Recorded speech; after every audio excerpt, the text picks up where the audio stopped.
Assalamualaikum warahmatullahi wabarakatuh.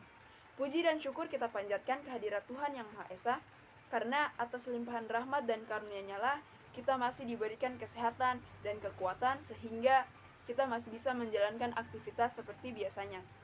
Tak lupa pula kita panjatkan salawat dan salam kepada Nabi kita, Nabi Muhammad SAW. Semoga kita masih bisa mendapatkan syafaat beliau hingga hari kebangkitan kelak. Nah, pada video kali ini saya akan mempresentasikan dua buah rancangan perencanaan pembelajaran. Yang pertama adalah rancangan perencanaan pembelajaran Prodi, yaitu saya mengambil dasar seni dan desain, dan yang kedua adalah rancangan perencanaan pembelajaran pelayanan prima. Langsung saja kita ke rancangan perencanaan pembelajaran yang pertama. Nah, bisa dilihat di sini saya mengambil skala universitas dengan mata kuliah dasar seni dan desain, kemudian jurusan PKK semester ganjil.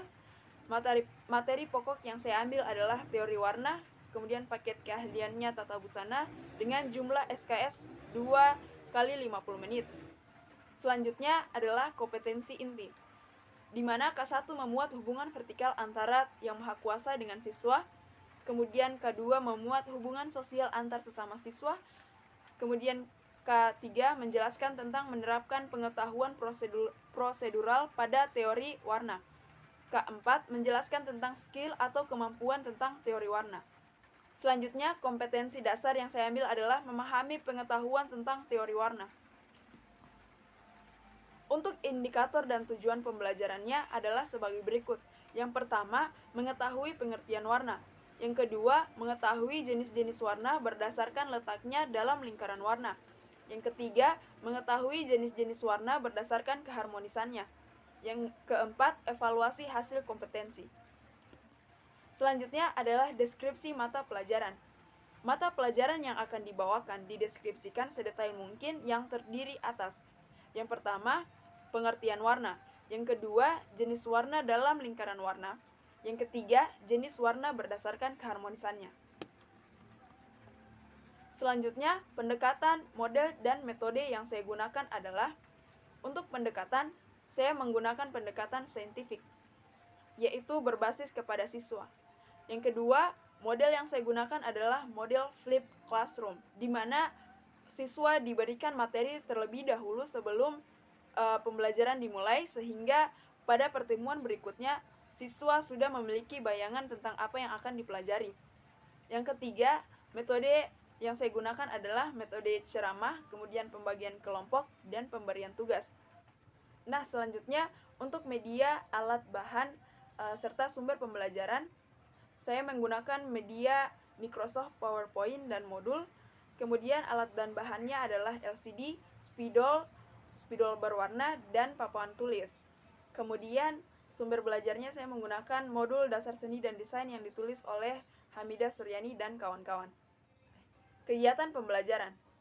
Dalam kegiatan pembelajaran terbagi menjadi 3. Yang pertama adalah pendahuluan, di mana dalam pendahuluan dosen memotivasi siswa dengan cara memberikan gambaran tentang media komunikasi dan teknik berwawancara serta menyampaikan tujuan capaian pembelajaran. Yang kedua adalah kegiatan inti, di mana kegiatan inti ini terdiri atas penentuan pertanyaan mendasar atau start with the essential question. Yang kedua adalah mendesain perencanaan proyek atau design a plan for the project. Yang ketiga, menyusun jadwal atau create a schedule. Yang keempat adalah memonitor peserta didik dan kemajuan proyek. Yang kelima adalah menguji hasil dan evaluasi. Kemudian kegiatan pembelajaran yang ketiga adalah penutup, di mana dosen dan siswa menyimpulkan bersama-sama hasil pembelajaran yang telah dilakukan. Yang kedua adalah dosen memberikan penguatan dan reward kepada peserta didik. Yang ketiga, dosen memberikan evaluasi dan tugas rumah. Kemudian penilaian. Penilaian yang dilakukan terdiri atas, yang pertama, penilaian sikap sosial, yang kedua, penilaian sikap spiritual, dan yang ketiga adalah penilaian pengetahuan. Itulah dia presentasi rancangan perencanaan pembelajaran mata kuliah dasar seni dan desain. Selanjutnya adalah rancangan perencanaan pembelajaran pelayanan prima. Seperti yang dilihat, saya mengambil skala universitas, yaitu Universitas Negeri Makassar. Bisa dilihat bahwa saya mengambil Universitas Negeri Makassar sebagai sekolah. Kemudian mata kuliahnya adalah pelayanan prima, jurusan PKK semester ganjil. Materi pokok yang saya ambil adalah penggunaan sarana komunikasi dan kemampuan berwawancara. Paket keahlian tata busana dan jumlah SKS adalah 2 kali 50 menit. Kompetensi inti. K1 memuat hubungan vertikal antara siswa dengan Yang Maha Kuasa. K2 memuat hubungan sosial antar sesama siswa. Yang ketiga, menjelaskan tentang menerapkan pengetahuan prosedural pada bidang sarana komunikasi dan wawancara. Keempat, menjelaskan tentang skill atau kemampuan siswa dalam menggunakan sarana komunikasi dan berwawancara. Kemudian, kompetensi dasar yang saya ambil adalah memahami pengetahuan tentang penggunaan sarana komunikasi dan kemampuan berwawancara. Indikator dan tujuan pembelajaran terdiri atas yang pertama, mengetahui pengertian sarana atau media komunikasi. Yang kedua, mengetahui fungsi media komunikasi. Yang ketiga, mengetahui pengertian wawancara. Yang keempat, mengetahui jenis-jenis media komunikasi. Dan yang kelima adalah menyelesaikan evaluasi hasil kompetensi. Selanjutnya, deskripsi mata pelajaran.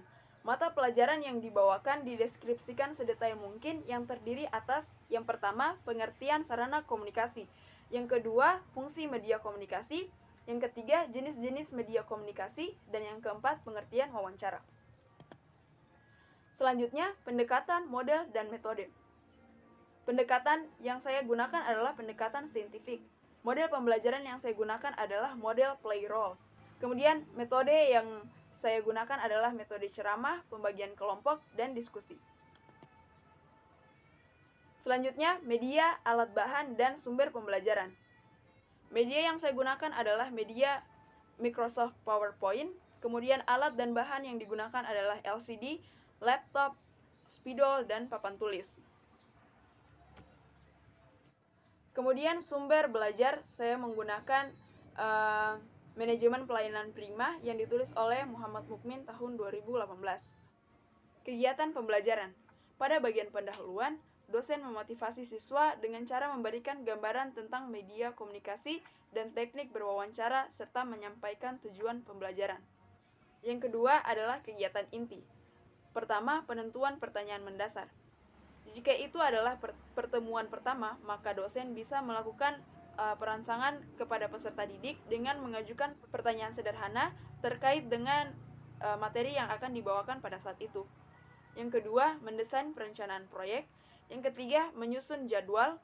Yang keempat, memonitor peserta didik dan kemajuan proyek. Yang kelima adalah menguji hasil dan evaluasi. Pada bagian penutup, dosen dan mahasiswa menyimpulkan bersama-sama hasil pembelajaran yang telah dilakukan. Yang kedua, dosen memberikan penguatan dan reward. Dan yang ketiga adalah dosen memberikan evaluasi dan tugas rumah. Untuk penilaian, terdiri atas yang pertama penilaian sikap sosial, yang kedua adalah penilaian sikap spiritual, dan yang ketiga adalah penilaian pengetahuan.